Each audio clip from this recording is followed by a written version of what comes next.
Ingrid, du må koble inn med enten telefonen din. Du kan ringe den telefonen som du fikk i e-posten, eller kan du bruke datamaskinen? Yes. Do you hear us? Yes, they say Yes. some do, some don't. Okay. Good.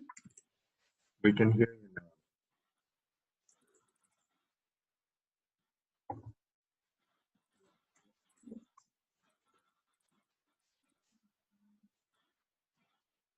Så, ok.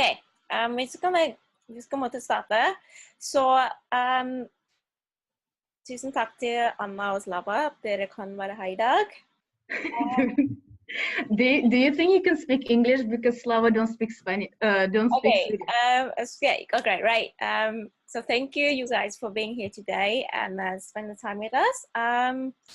So before we go, I'm just gonna introduce. So the webinar is sponsored by Poleshop. I'm just gonna explain in Norwegian to everyone here at app som dere medlem, så dere får rabatt fra Poleshop. Så rabattkoder som dere kan bruke her. Dere kan også finne rabattkoden i medlemsside, så bare logge inn hvor du kan finne koder her. Så, og her er kontaktinformasjon til Anna og Slava. De er tilgjengelige for workshop, så hvis dere vil booke dem til workshop, så bare ta kontakt med dem. So this is the contact information to Anna and Slava, so they are available for workshops. So if you guys want to book workshop with them, just get in touch. Okay, so thank you guys for joining us. So I want to start with the first, the both theaters. That's when Scandinavia, that's when I watched you guys live in Oslo. And that was, I have to say, that was the best routine of the night. That was so beautiful. And then it was so incredible, like all the tricks and combinations that you guys did. It was so different from everyone else. And you guys, of course, went on to win Pole Theater World that year. So I was wondering, like, how did you come up with those tricks and combinations? Like, can you walk us through your process of how you come up with new things? I can start. Okay, I can start telling. yeah. Well, most of the things we actually do by mistake. We try something, we have something in mind, and then we just fail to do that. And while we kind of falling, just find a way to grab the pole or to catch one another. And that's how we come up with new stuff. So like the secret is to film yourself when you do stuff. And then when you watch yourself, you're gonna see where you can place your hand when you can hold each other. So I think this is how the process is working, through failing. So do you guys kind of like have some kind of picture, like imagine in the beginning, like how you're gonna kind of hold the pose on the pole, and then you kind of test it and see if it works? Yeah, I think the visual part is very important. Basically, sometimes when we come to the training, we already have some sort of images in our head, what we want to do. And sometimes we don't have it. So what I suggest for people who maybe don't really know how to start, maybe you can just take a trick that you think you can do together, and then just try to do it and film it.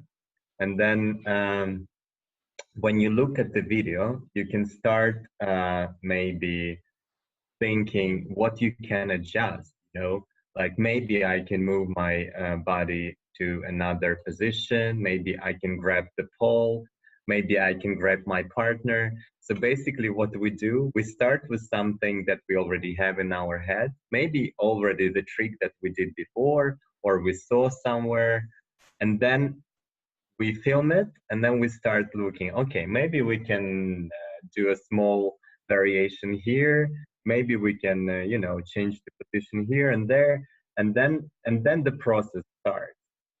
So sometimes maybe you try and you can't do it at all, you fail, and then That's us. on the way when you're falling, you can maybe grab the pole for your partner in a way that you might even like it, and then you can develop it. Yes. So I think it's very important for us at least, to have this visual picture. So filming yourself helps a lot. And then we just start, like drawing in our mind. So do you guys actually film your practice? How often do you film? Like, do you film the whole practice? Like, just let the camera there and then? No, we mostly just film the parts where we like start creating. But we always film, that's for sure. Every time we do a try, we film. And then we watch it. And then we see if we like the shapes, if we want to adjust something, or if we want to add things, But definitely the video part is a very, very important part of the trade. Yeah, and both of us are kind of mathematical, so it's easier for us to understand like the physics, why something is not working by looking at it. Like where you need to hold the pole so it will be more comfortable for you, where you need to hold your partner and stuff like that. So filming is really helping us. Yeah. Sometimes you feel like, no way, you can't understand what's the problem. Yeah, and then when you look at the video, you kind of realize, okay, maybe I can put my hand like behind my back or something, like, or maybe I can grab my partner there, and then I will be able to do this. So it helps a lot to see yourself from the side, Right. So how long is this like kind of researching, testing process? Like, do you do you only do like kind of finding new tricks just for the competitions, or do you then just like testing, experimenting the whole year, and then when it comes to competition, you pick out the one you like best? Well, it's actually like a never-ending process. Yeah. I mean, of course, the most difficult parts we probably create the beginning of the process, and then we do small adjustments. But it's always like evolving, Sometimes we can change things maybe not the day before, but like a week before the competition, because when you train tricks more and more, you get more confidence. Then you actually can add things because you feel so stable, so confident in the trick, and then you can add one more shape or angle that will make the shapes a little bit a little bit different, more pretty, more nice, more harmonic. So it's actually a never ending process, but of course, like the core and the base, you should probably create the beginning of the process. Yeah, so you won't feel any stress, so you can feel that you have enough time to practice your routine and not worry about that your number is not done and then that you haven't chosen what you're going to do. But yeah, I think it's also like fun to just play around, especially when you do a competition training, because you have so much pressure on you and you have like this thing in your head all the time that I must practice just for the competition. But it's also fun. It is fun and it's good for you and for your like mental health as well, to just play around without feeling any pressure and without feeling that all my time I needed to dedicate only to competition preparation, because it's not fun then to only do your number all the time. You still need. Yeah, I agree. Yeah, like competition training can be very stressful, especially if you're gonna do the same tricks and listen to the same music over and over. Yeah, the whole studio listening to the same music over and over. Yeah.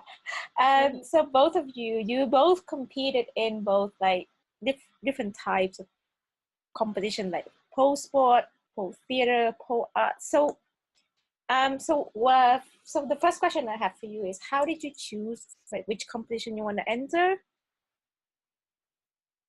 Did you ever think, you just like, okay, this look cool, I'm gonna enter that? For me personally, maybe I can. Yeah, for me, the most important is the venue and how competition is organized. Yeah, the organization. Yeah. I mean,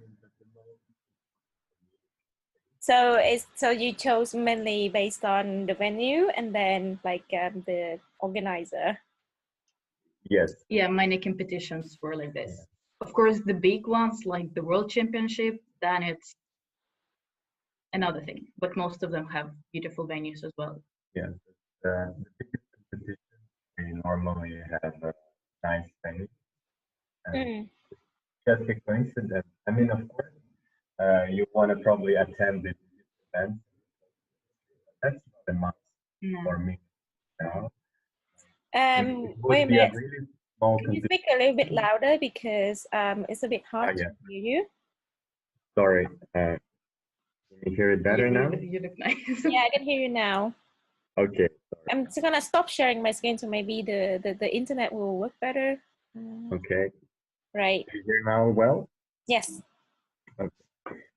So, yeah, I was just saying that it could be a very small competition, but it's a very nice and good light, great floor, um, uh, well-rigged balls, everything that you need for a great show. Then I'm gonna be there, and I don't care if it's like the world championship or it's just the local competition. I mean, as soon as you will get satisfaction and you will enjoy your own act, then that's the main criteria for me. Yeah, that's true. Because there are so many competitions.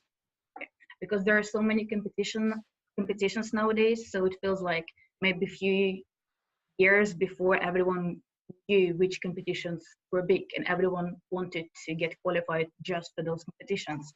But now there are so many competitions going on, so it's like there is no difference anymore. So like how you see the numbers is like mostly through social media. It's how it is now. So that's why you really want to have like the good memory, the good material, the video, the photos from your competition. Because I mean, like as a pole athletes, all of us spend so much energy, so much time, so much money, so that we want to have a memories. Like those films and videos are the only things which we're gonna have for ourselves. Because of course there are people who are looking, and it's completely another experience when you see numbers live. You can compare it with the video, of course, but it's still like so much more people who are gonna see it online. So it's a really important aspect for me, at least.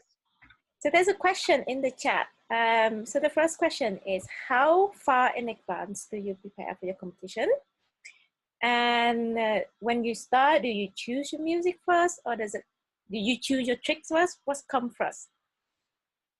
So let's start the first one. So how far in advance do you prepare for one competition? Both, you can type it in about doubles or about single numbers. Both singles and doubles. Okay, when it's doubles, it's like it's really in advanced, because as we told you, we're playing around all the time, so we have some kind of favorite transitions, favorite tricks we want to do, and then we also need to have an idea what we dance about, so it won't only be the technique. We need to like have the team so we can put soul into it, and then I continue somewhat. I think first of all, we actually material that we have. You say it again, because we didn't hear you. Sorry. But take it away, just. I don't know what's the problem. Do you hear me now? Just hold the microphone near to you. Okay. Is it better now? Yes, that's much better. Okay. So what I was saying is that some of the elements that we do are actually we practicing them for a while, and then sometimes we're just collecting things that we have been training a long time ago, and then it can be shorter. Like we can maybe create a number in 2 months if we take the material that is old, But if we want to create everything from the scratch, then I think you should aim for at least like half 2, a year. 3 months. Half a year. 3 months. So was that how you prepare for the World Championship last year, Slava? 3 months? Yeah. The doubles one, yeah. No, What no. about the For my single one? solo number, I think it took me like, overall, if you collect all the time, I use a lot of combos period. I have been practicing for a while. So, Can't really hear you. okay, Yes, that's much better. okay. But can you Cannot hear but can you Slava text in the me if chat. it's Slava you can hear? I can hear Anna very well. Okay, what's wrong? Wait, you were talking about some stamina, and then how far in advance you prepare for your single number last year, say in the World Championship? Yeah, I think overall, it took me maybe 3 months if you sum up all the time together. But you need to be in a good physical condition, and that means that you need to train constantly. You know, that year was very active for me. I was basically training like non-stop, you know, for a year. So if you have a good physical condition, then you probably can, you know, just collect all the parts together and make it done in like 3 months. And then the last month you can just run it through many times so you get it really perfect. But if you start from the very, very beginning, then I think you should do it at least like half a year. That's the minimum. I think the best is to actually use the same routine as you create for the nationals, and then just, you know, polish more, make it more perfect, and get it more into your body, you know. I just want to add from my perspective, because we're really different in how we prepare like our solo numbers, and I can also feel it when we do our doubles, because Slava is much like, I don't know if because he's a guy, but he can do his number many times. I can do this when I'm practicing my solo number. I come to the studio, I warm up, I do it once, twice, then I die. I can do this. But when Slava comes and when we do doubles, it's like that we practice every part, first without music, then with music, then everything together. And like I'm dead after half an hour. But he can like go on, and he trains his solo number too. So it's like it's really individual. You should really listen to your body, how much you can do, because it's like I train also a lot, but I can do it in the same tempo, like in the same like as much as he does. So you need to feel something which suits you best. So how much time do you guys actually train a week? Normally,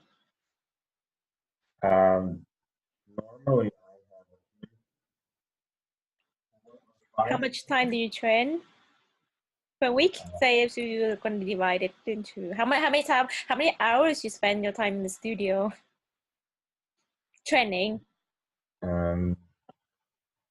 If we train together, then maybe we do before the competition. Like every day. Every day.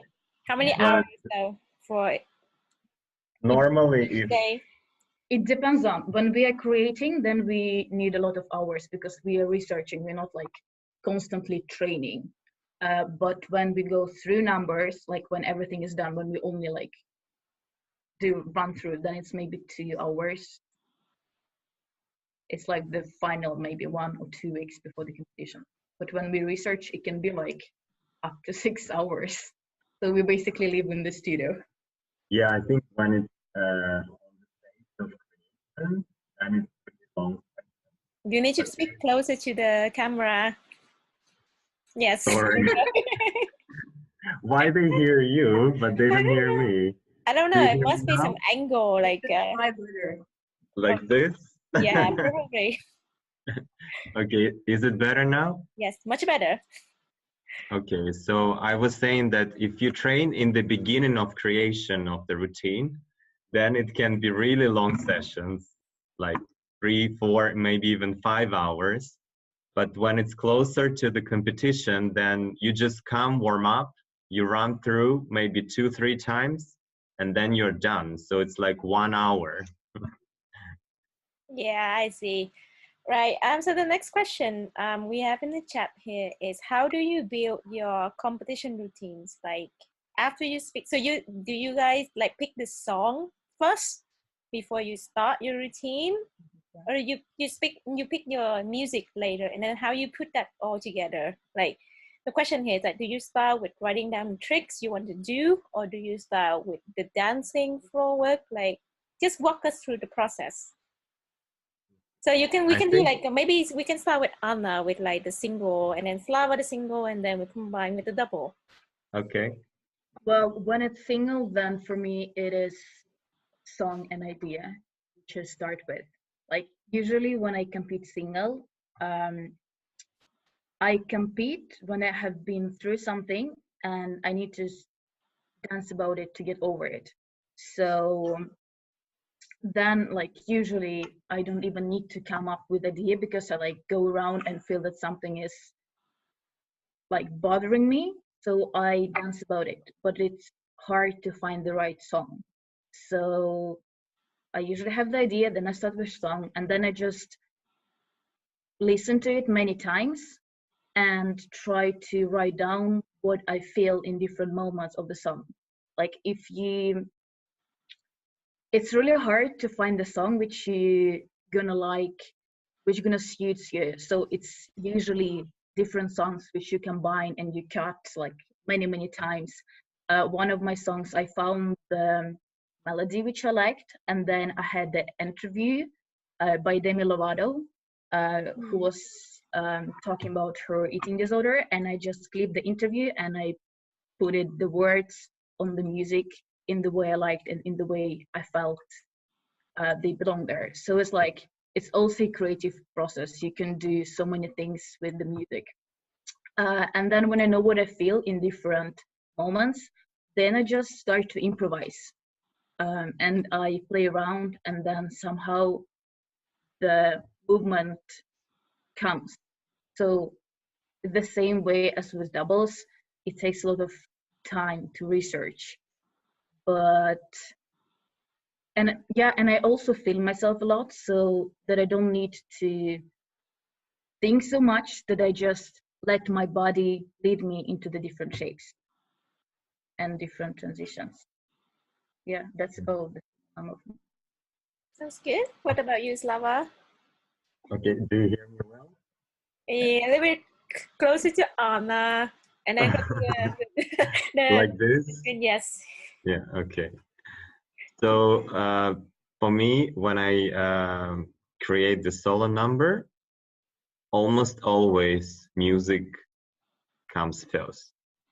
This is the biggest inspiration for me, the music.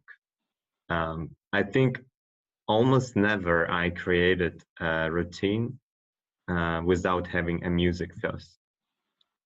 So I pick the song or the piece, and then I start visualize the movement that the sound creates. So this is how I work. I pick the song and then I just put it in the studio and I start, moving, and then just watch myself on the video and see what kind of style fits better to this particular song. This is a very long process. It's like, I can be creating routine for hours and hours, and then I start like cleaning and only collecting the parts that I think the most are appropriate for the certain song, and then I kind of build the core.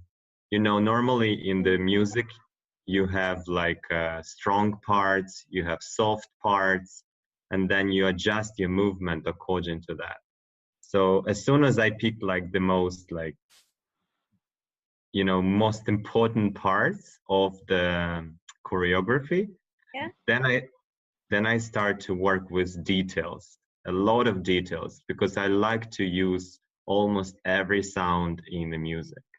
And then where magic comes, you know, from all these small details where you put them all together and then it looks like one flow, you know, everything just flows like a one single piece. Then the piece is ready. But it's a very, very long process. So for me, always like music is the first in the process. Hmm. So is that the same with double, like when you guys work together, because you have so different style? Yeah, I think it's a bit different just because we are two and we have different schedules, you know, different views on things. So sometimes we need to adjust and just be efficient within time. So yeah, sometimes like for the worlds, to be honest, Yeah. the music was chosen like I think the day of deadline. So that was, we didn't have a song, but we had a lot of material, but we didn't know what to choose. And to be honest with you guys, our number was 1 minute longer than our music.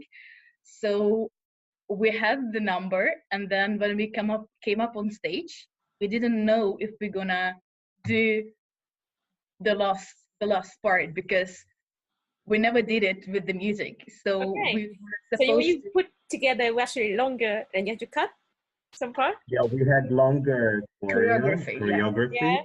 And then we said that if we're gonna make it fast in the end, the spinning part. then we do the whole combo. And if not, then we're gonna cut it and then just hold the beautiful shape, you know. And Slava wanted to do it, and I didn't want to do it because I'm like, we're going on stage. Are you crazy? So because the thing was that we had the show afterwards, the vertical show. Yeah. So for the showcase, we had this longer version because, you know, there is a time limit. But for the worlds, it's like, what was it? Was it 5 minutes?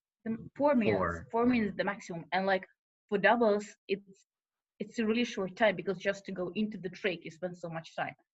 So yeah, that's why we came on stage and decided on stage that we're not doing the last part. But that's always the whole number was, of course, very well choreographed. And, yeah. Well, you guys came on the second place, and I think it was a very good number actually.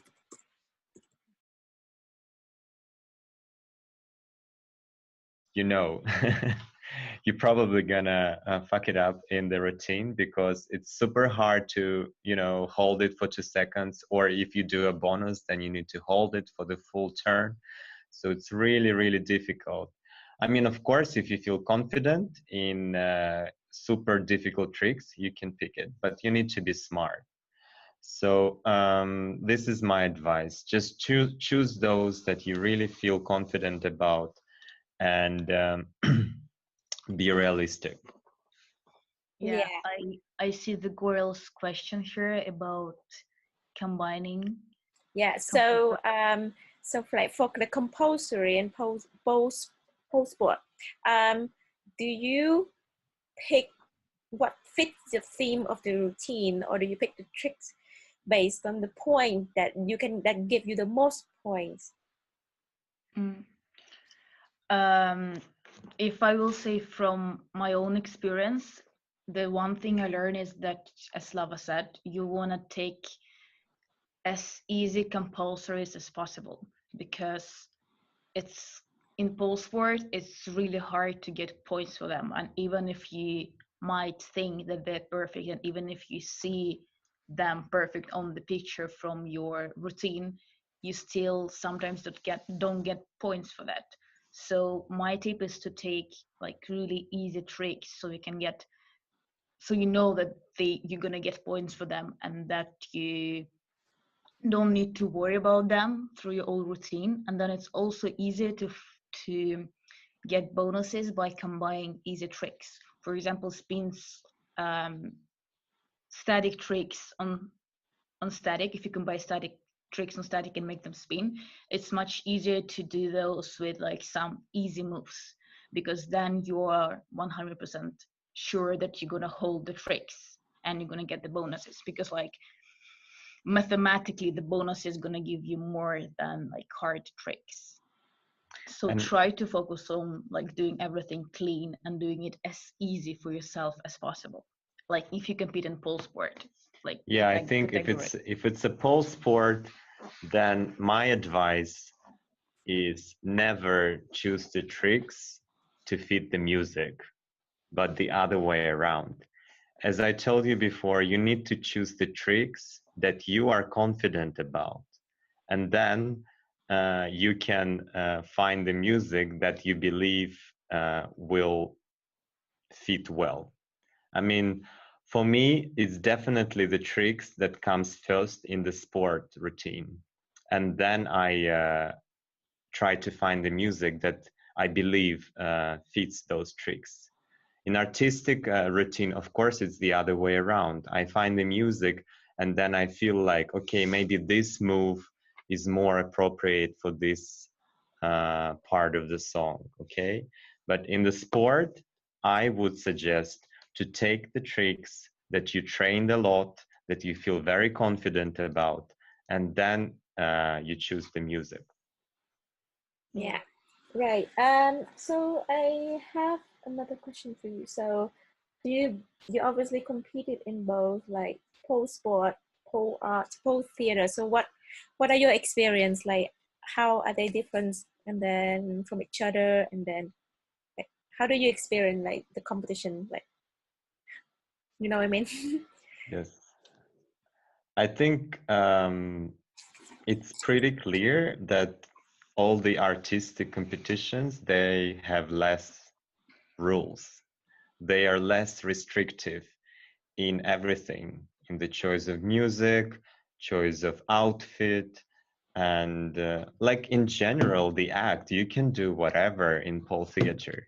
You don't even need to touch the pole. I mean, of course, maybe it's a bit too crazy, but the rules are much, much more less limiting in artistic competition. And the sport is, of course, completely different. You need to follow the rules. And also for me, the sport routine is much, much more difficult physically. Yeah.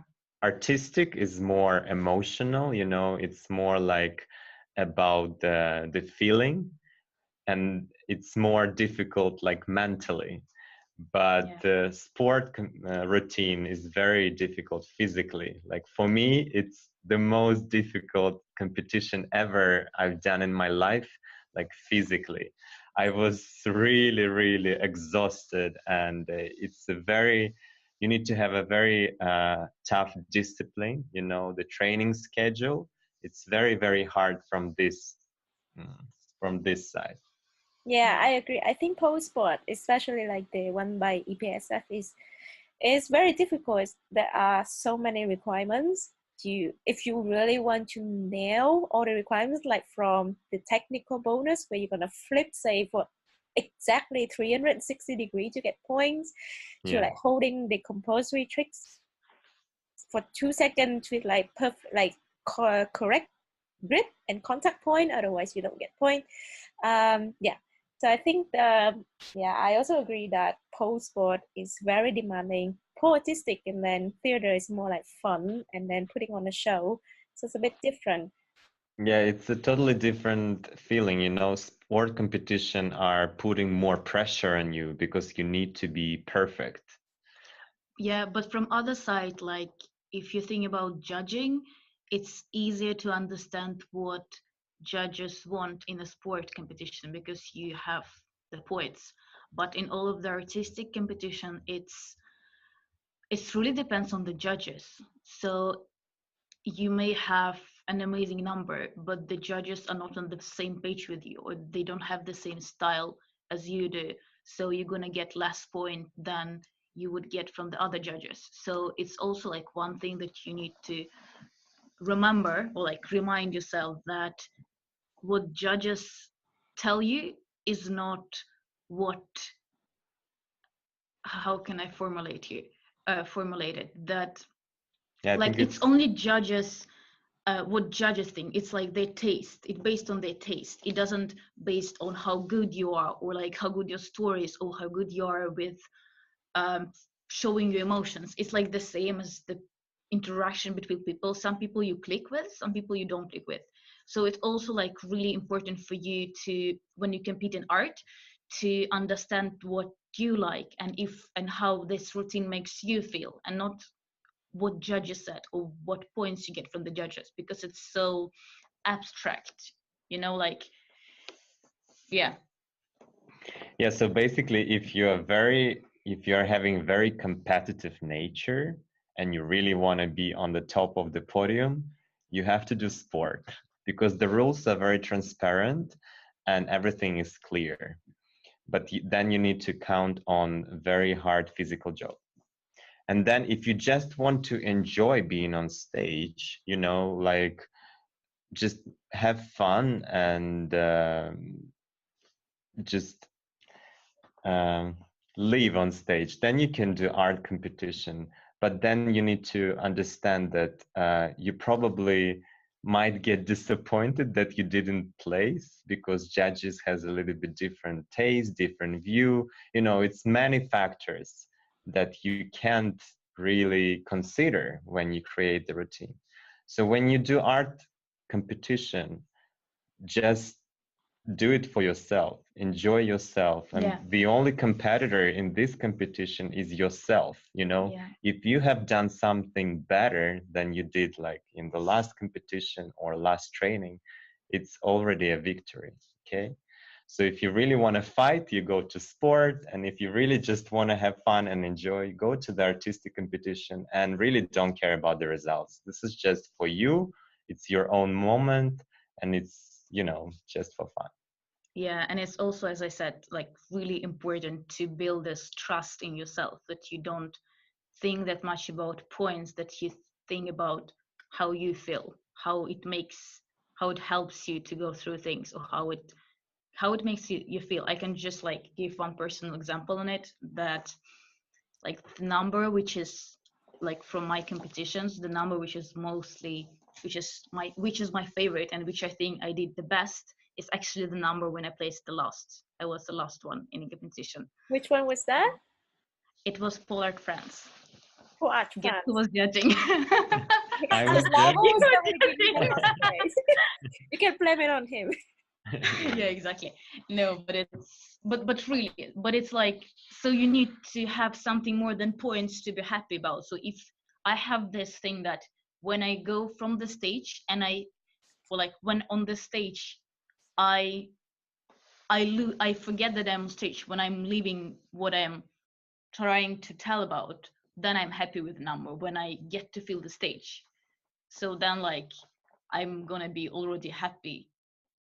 And if I'm gonna get good video, I'm gonna be even more happy.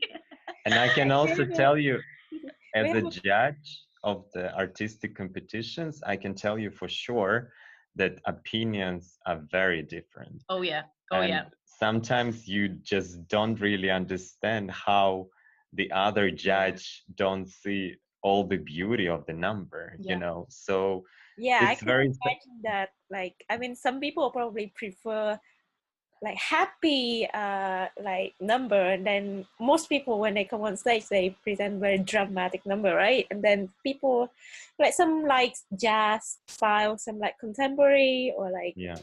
so it was very different from person to person. Yes. And we have one question here from like the previous session that we didn't get to answer. Is the first one is, how do you make the differences work for you when you're preparing? So basically like your unique style, like how did you make it work for you?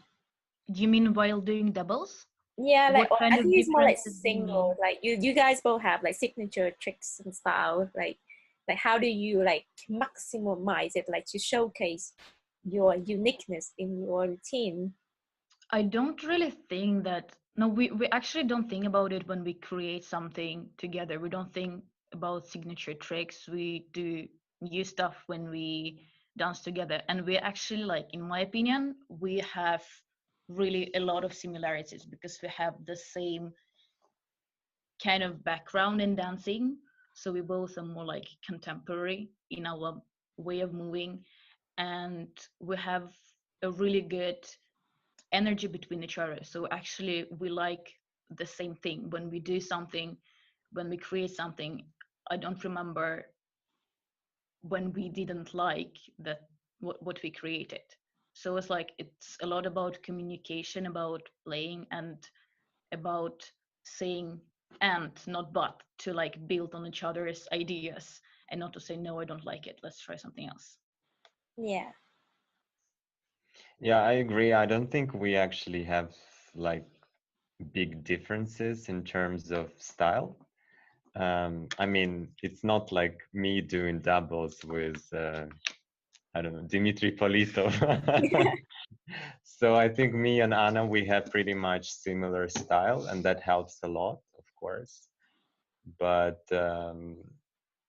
yeah, when it comes to maybe like personal differences, then it's a different story. You need to put a lot of effort to work with another person, you Yeah. know, because we all have different views on everything, you know, like some people like to train in the morning, some people like to train in the evening, you know, and So is that all. like for you guys as well? One person in the morning, one in the Yeah. evening?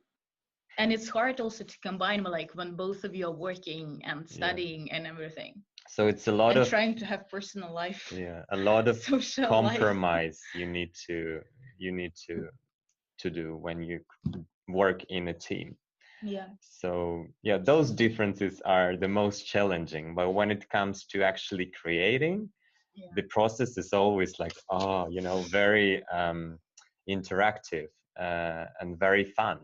We actually, I don't think we ever fought, you know, we never fight when we create because we are so We fight only inspired about and personal reasons. yeah, so yeah. Yeah, that's true. Because it's like, it's really fun. It's important to find a person which you have a really good connection with and which you have like a lot of respect for and you can be yourself with. And yeah, because as I said in the beginning, we don't really think about our personal styles. We are one. When we're doing doubles, we are like one body. So you can, I think you see that when we are in the pole, we don't have the parts when we are like on different poles. We have always interaction, because this is what doubles is for us, that you are two, but you're one, like you're one thing together. Yeah. So the biggest difference I would say is the, you know, the time outside of studio, and also maybe a little bit of like working style, because I really like to train a lot. And for me, I need to do like 100 times the combo to make it perfect, you know. And I just can't do it physically, as we said in the beginning. I really want to do it, but I know that if I'm gonna do more repeats, my body just gonna broke, and I really feel it. So that's why sometimes when we train, we actually try to set a certain time and say, okay, if it's already prepared routine, then we say, okay, the first 15 minutes we do the spinning combo, then we rest. Then the second 15 minutes we do the static part, and then the floor, and then we just run through maybe 1 or 2 times, and then we leave. So we really set the schedule, you know, the agenda. And this is really compromise, because if Slava would do it, we will do it like really more repeats, and if I would do it by myself, I will come, warm up, do it once, and then it will go. Yeah. So yeah. All right. So let's move on to the next question, like from Guru. Do you care a lot about placing when you enter a competition, or do you do it for other reasons? Like, what are your core motivations to compete, like together and singles? I think this is related to your the one that I wrote in your email, Amma, about the poster you posted on Instagram last year about your 2017 and versus 18. Yeah. I think we're all humans, and we kind of, you know, pleased about the having titles. That's natural. But for me, like personally, I can say that the more I perform now, the less I care like about the titles. I actually enjoy the most now doing the guest performances, when I just come on stage and share my, you know, my emotions, my view, my everything. And I know that no one gonna judge me. I don't need to be perfect to, you know, uh, comply with the rules and everything. So in the beginning, yes, I think I was actually very upset when I was losing, and I felt like I did something wrong and judges didn't really see everything um, in my routine. So, but then with experience, I just realized that it's almost impossible to please everyone. And yeah, if you do that as the main goal, you probably will fail anyway. So just really, my advice is compete with yourself and be better than you were before, like a year ago or months ago or last training.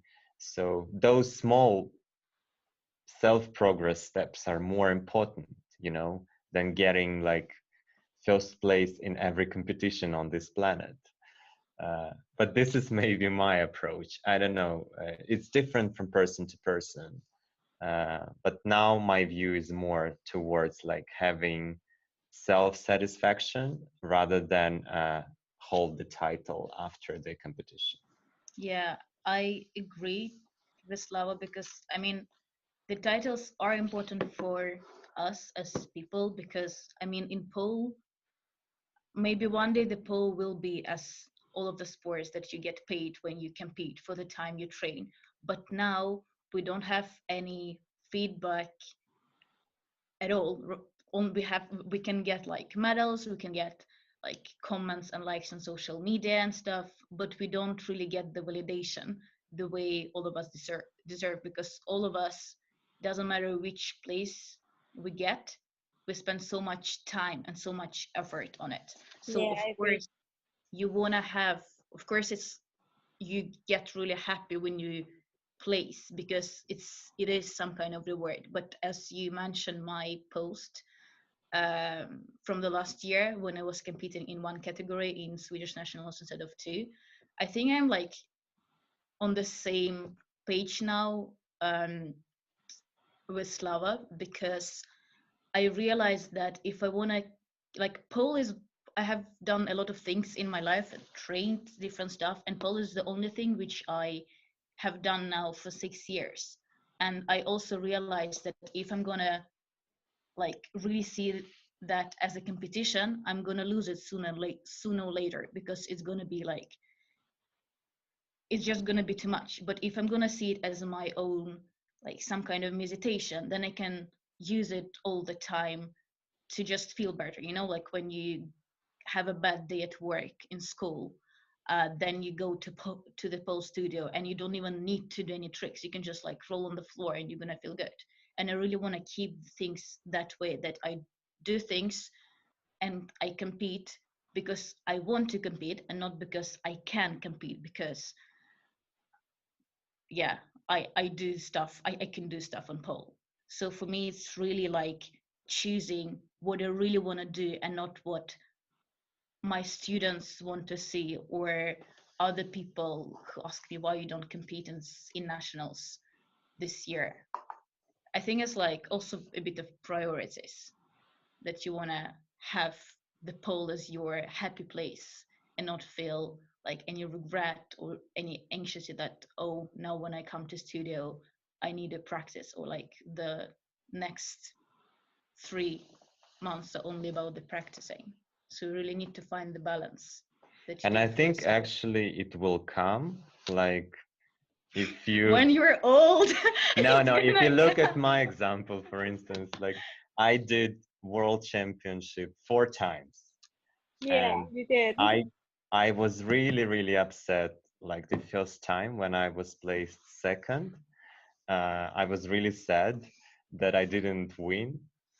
And then the second year I was second again.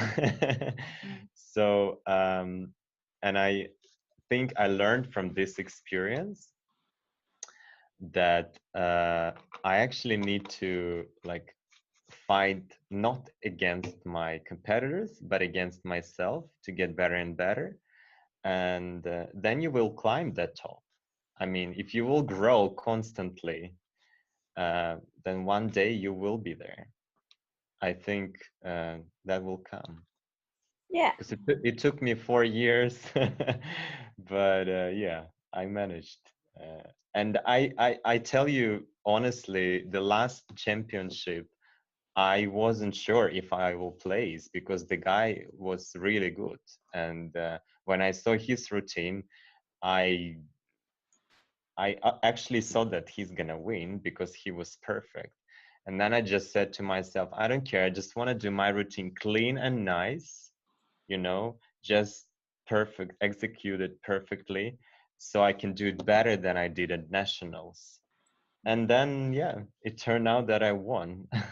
But like all the time when I see people competing, because it was the day after we competed, so I was like free. I see how much pressure people are putting on themselves. And I mean, like, if you get place, of course you get the reward. But if you don't place, then it's going to be really hard on those who only think about placing. Because I have never seen Slava that way, like that nervous, that scared. Yeah, I was Before very this competition, nervous, he but was it's freaking out. the sport competition puts a lot of It was pressure. crazy. So, yeah, let's take next question. Yeah. I think that was all the questions that we have. It was one more. No, One more. Okay. We take one last question.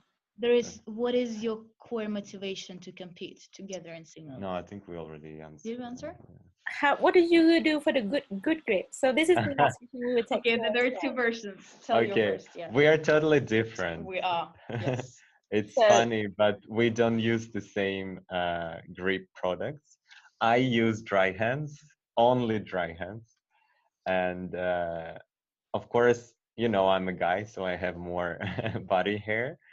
So I shave hair if I compete on a very important competition, like for the world. I really shaved everything because it really gives you a better grip. And I only use dry hand. I only use it on my hands and maybe a little bit on other parts like my knee pads and elbows. What about you, Anna? And for Anna is different. I'm completely different because I don't use any grip at all because my body is really dry. And if Why? I think that's like you have like the dream of like all the pole dancer that you don't need any grip. No, trust me. Like all of the championships, like all of the Swedish championships are usually during the winter, and it's so cold that I don't have any grip on the body at all. So I only have grip in my hands, and I always like get the, how do you say it? Like överansträngning i mina underarmar. Did you get that? So Say it like one more time. Överansträngning i mina underarmar. Yeah, I think we can get it. It's okay. It is. So my forearms hurt a lot, and it's like some kind of infection in them because I only use my hands. So I use it's called honey grip for the body. Like Gorilla asked about the hands, so I don't use anything from the hands. I stopped to use it to use dry. I just dry hands when I started because like that's what everyone were doing, and then I realized that it's a lot mentally. That if I don't use it or do like special exercises for my hands to get stronger, that I actually gonna have the grip. Like it's gonna take a few months, but I'm gonna have a grip. And then it's also nice thing for me to know that it doesn't matter what weather it is. I know I can trust my hands that I'm gonna have the grip. But in the body, it's completely different situation because I'm always so dry. So I found it's called honey bunny grip. So it's kind of eye-tech, but it's not that grippy. There is like, it is a girl actually who do it in her in her kitchen because she started to do it for herself. So it's like, if you're vegan, you can't use it because there is honey in it, but it's basically like based on honey. So you get like a little bit grippy skin. I use it like on my elbows, on my underneath, because this is like the only thing which helps me during the winter. But during the summer, I'm okay. Yes. Yeah. Yeah. I don't know if that helped, but yeah. And Yeah, but sometimes I think that for grip it's like it's hard, right? Everyone is so different. Like no grip product is works for like Yeah. everyone. It's like you just have to find one that works for you. yeah. Yeah. And Um, I also know that like many people, like everyone in our studios at least, they like before the competition they wash hands with the fairy, like you know the wash Dishwashing liquid. dishwasher. Yeah, but I yes, think you guys that's did. also like some people in Norway as well. Like last year, Yeah, yeah. It's like a before the Scandinavian competition, thing. also like bought But the I never do this. dishwasher. I just Yeah. wash with the soap, and for me it's fine. I think. Yeah. But I have another What do you do for nerves? I have another like a tradition before this stage. I don't touch anyone like Yeah, yeah, Okay, that's true. Yeah, because don't. my that's true. hands should be clean, you Yeah, know. that's true. The same for me. Like you wash your hands just before you go on the pole, and then you just like warm them up, and you like heat your forearms just to get like blood into your Mm. hands. What do you Okay, do we for have one nerves? more. Let's do it Okay, quick. let's do it, and then we have Sharon in 5 minutes. So let's Okay. only one the last question. So how do you deal with like nerves before you get on the stage? Um, You don't deal with nerves because you wanna have this nervosity in well, that's your. for you. Okay, I I wanna have nerves because this is what makes it special for you when you compete. This is what gives you adrenaline as well. So if you don't get nervous, you don't get these feelings on stage. It just like feels like a usual training if you don't get this nervosity. But I also know that it's better to have to feel that you're nervous, and maybe like to try to shake yourself up, you know, like to jump, to hit your body parts just to get the nervosity out of you before the stage. Because if you control it too much and if you don't feel it mentally anymore, then when you perform, it starts like to go to your body. So you start like, even if you don't feel nervous anymore, you can like feel shaky in your body, and you don't feel like yourself in your body. So like when you feel that you're nervous before going on stage, don't try to put this feeling away or to control it. Just try to like, I don't know, shout and jump and do some stuff just to get it out. And it's actually going to help you. It's going to give you more energy and more adrenaline in a like safe way. What about you? I think we are all different, and different people have different level of stress. But my advice would be, if you really think that you lose the shit completely, you can control yourself, and you just, forget everything, you start crying, like if it's too much, then you just need to take it with a very small doses. So maybe don't start with the national championship, okay? Maybe if you really can handle stress, start with like studio showcase, maybe just after the class, or every studio, they normally have like events where you can perform. So start with the smaller audience, and then you will get a bit more confident with small steps, okay? So maybe be less ambitious and start with the small events, and then you will build it up, because the only way to get immune to this overstressed condition is just do it many times. I don't think there is like a perfect advice what you can do. Of course, you can breathe deep, think No, yeah, about help. think about the routine, very technical things, like be very focused and like hit your body or something. I mean, it's a very small It's personal, things, yeah. they probably not gonna solve big issues. But for me now, with maybe like a bit more experience, I can say that when I'm on stage and I'm preparing for the routine, I really like walk through in my head, especially during the parts, through the parts that I'm least confident about, okay? I just go through those parts in my head, like really focus on the routine, uh, like try to switch your thinking from being nervous Yeah. into being like you're performing already, you know, like you're doing stuff. Sometimes it helps to listen to the music and just like go through in your mind through the routine. So you also start to switching from like focusing on your, you know, stress into your actual performance. Yeah. And then of course stretch, that's very important. Like do something. For me it helps actually a lot to be very social and active. For me it's completely different. I don't want to talk with anyone. I'm like, I have my beach face on and I really don't want to see or talk with anyone before going on stage. Yeah, it's the same with me. Like I'm the same with Emma, like with the Norwegian championship last year. Like I was like, I think like 2 hours before I was going on stage, I was just standing by myself. I don't want to be distracted. Yeah, I feel you. I feel it because like all of the people are nervous, and if you talk with them, they only tell you how nervous they are, and you like start to getting nervous because they are telling you how nervous they are. So yes, but you can talk